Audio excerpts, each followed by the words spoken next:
Good afternoon बेटा। आज हमारा जो टॉपिक है वो संघात्मक शासन प्रणाली है बेटा। संघात्मक शासन प्रणाली किसे कहते हैं बेटे? जिसमें एक तरफ केंद्र सरकार दूसरी तरफ राज्य सरकार काम करती है, उसे हम संघात्मक शासन प्रणाली के नाम से जानते हैं। बेटा हमारा जो बुक है, जो हमारे जो सिलेबस है, भारतीय शासन और राजनीति है, उसमें संघात्मक शासन प्रणाली है, जहां एक तरफ केंद्र सरकार दूसरी तरफ राज्य सरकार। बेटा जिस तरह केंद्र में विधान पालिका है उसी तरह राज्य में विधान मंडल है। जिस तरह बेटा केंद्र में विधान पालिका है, राज्य में विधान मंडल है। केंद्र में बेटा लोकसभा है, राज्य में विधानसभा है। केंद्र में बेटा राज्यसभा है, राज्य में विधान परिषद है बेटे। जिस तरह केंद्र में कार्यपालिका है, कार्यपालिका में होता प्रधानमंत्री और उसका मंत्रिमंडल, प्रधानमंत्री और उसका बेटा मंत्रिमंडल। उसी तरह राज्य की जो कार्यपालिका होती है उसमें मुख्यमंत्री और उसका मंत्री परिषद। तो इसी तरह बेटा केंद्र में जो है न्यायपालिका है, उसमें सर्वोच्च न्यायालय होता है बेटा। सर्वोच्च न्यायालय में एक मुख्य न्यायाधीश तथा 30 अन्य न्यायाधीश होते हैं। टोटल जो है 31 न्यायाधीश होते हैं। उसी तरह बेटा राज्य में जो न्यायपालिका होती है, जो सर्वोच्च न्यायपालिका है, उसका नाम उच्च न्यायालय है बेटा। उच्च न्यायालय में भी अलग अलग राज्यों में अलग अलग उच्च न्यायालयों की संख्या है। इसमें भी एक मुख्य न्यायाधीश 30 तथा बाकी अन्य न्यायाधीश होते हैं बेटा, जो उनकी संख्या, उनके क्षेत्र, क्या नाम है, केस जो होते हैं बेटा, जो न्यायपालिका में जो न्यायाधीशों की संख्या कम और ज्यादा है, वो अलग अलग राज्यों के न्यायाधीशों, उच्च न्यायालयों के न्यायाधीशों की संख्या कम या ज्यादा अलग अलग है बेटा। इस तरह जो है हमारी केंद्र सरकार और राज्य सरकार काम करती हैं, तो इसको हम संघात्मक शासन प्रणाली कहते हैं। संघात्मक शासन प्रणाली बेटा जिस तरह एक तरफ केंद्र सरकार दूसरी तरफ राज्य सरकार। हमारी केंद्र सरकार के भी तीन अंग है और राज्य सरकार के भी 3 अंग है। केंद्र सरकार में विधान पालिका, विधान पालिका को बेटा इसमें भारत में संसद बोलते हैं। ये विधान पालिका होती है बेटा, ये अलग अलग देश में अलग अलग होती है। वैसे राजनीतिक शास्त्र में बेटा कहीं भी देश का इस्तेमाल नहीं होता, राज्य का इस्तेमाल होता है। भारत एक राज्य है राजनीतिक शास्त्र के अनुसार बेटा। तो अमेरिका राज्य, कनाडा राज्य, मतलब ये राज्य बोलते हैं बेटा, और इनको बेटा प्रांत बोलते हैं। तो देश कहीं भी इस्तेमाल नहीं होगा।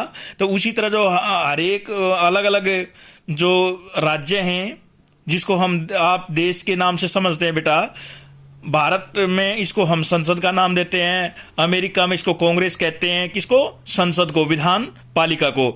जापान में बेटा इसको डाइट बोलते हैं, इंग्लैंड तथा फ्रांस में इसको पार्लियामेंट बोलते हैं, चाइना में इसको राष्ट्रीय जन कांग्रेस बोलते हैं। इस तरह बेटा अलग अलग राज्यों में, अलग अलग राज्यों का मतलब देशों में अलग अलग जो विधान पालिका है, अलग अलग नाम है। उसी तरह भारत में इसका नाम संसद है। संसद के बेटा 2 अंग हैं, लोकसभा, राज्यसभा, जिसके 500, लोकसभा में 552 सदस्य होते हैं, राज्यसभा में 250 सदस्य होते हैं बेटा।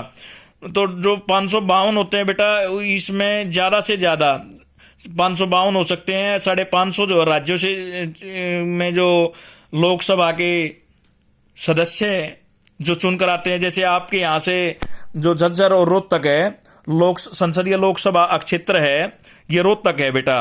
रोहतक से जो है जैसे अरविंद शर्मा चुन लिया, उससे पहले दीपेंद्र हुड्डा थे।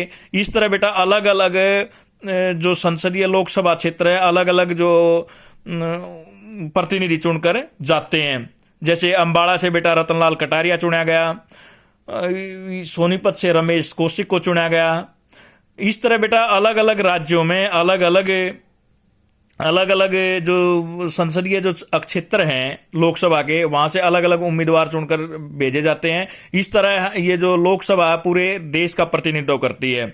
तो बेटा इसी तरह राज्यों में जो है विधानमंडल होता है। विधानमंडल में जैसे केंद्र में संसद, राज्य में विधानमंडल, विधानसभा होती है बेटा। जैसे हरियाणा में 90 सीटें हैं।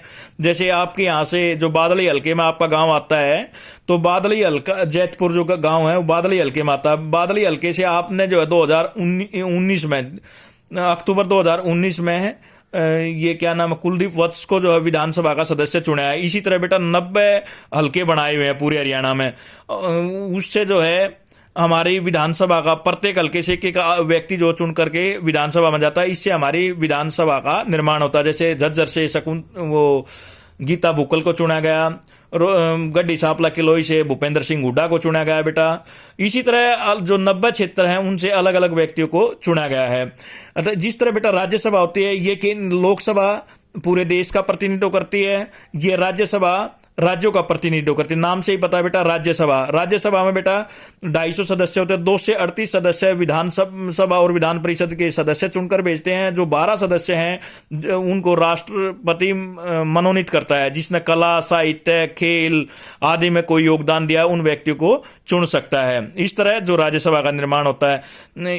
कई राज्यों में बेटा विधान परिषद, सभी राज्यों में विधान परिषद नहीं है, लेकिन दोनों को मिलाकर विधानसभा और विधान परिषद को मिलाकर विधानमंडल का निर्माण होता है। इसी तरह बेटा कार्यपालिका है। कार्यपालिका में बेटा प्रधानमंत्री और मंत्री परिषद आता है। मंत्री परिषद के 3 अंग होते हैं बेटा, कैबिनेट मंत्री, राज्य मंत्री, उप मंत्री। सबसे बड़े मंत्री जो है कैबिनेट मंत्री होते हैं, फिर राज्य मंत्री होते हैं, फिर उप मंत्री होते हैं। उसी तरह ये तो बेटा केंद्र की कार्यपालिका है, प्रधानमंत्री। उसी तरह राज्य की कार्यपालिका में मुख्यमंत्री और मंत्री परिषद होता है बेटा। प्रधानमंत्री की नियुक्ति राष्ट्रपति करता है। उसी तरह मुख्यमंत्री की नियुक्ति राज्यपाल करता है बेटा। प्रधानमंत्री अपनी सलाह के लिए लोकसभा राज्यसभा में से मंत्री परिषद के सदस्यों का निर्माण करता है। उसकी निर्माण नहीं करता बेटा, उसकी सिफारिश राष्ट्रपति को करता है। राष्ट्रपति जो है मंत्री परिषद की स्वीकृति देता है, मतलब उसका निर्माण करता है। उसी तरह मुख्यमंत्री अपने सलाह के लिए विधानसभा और विधान परिषद में से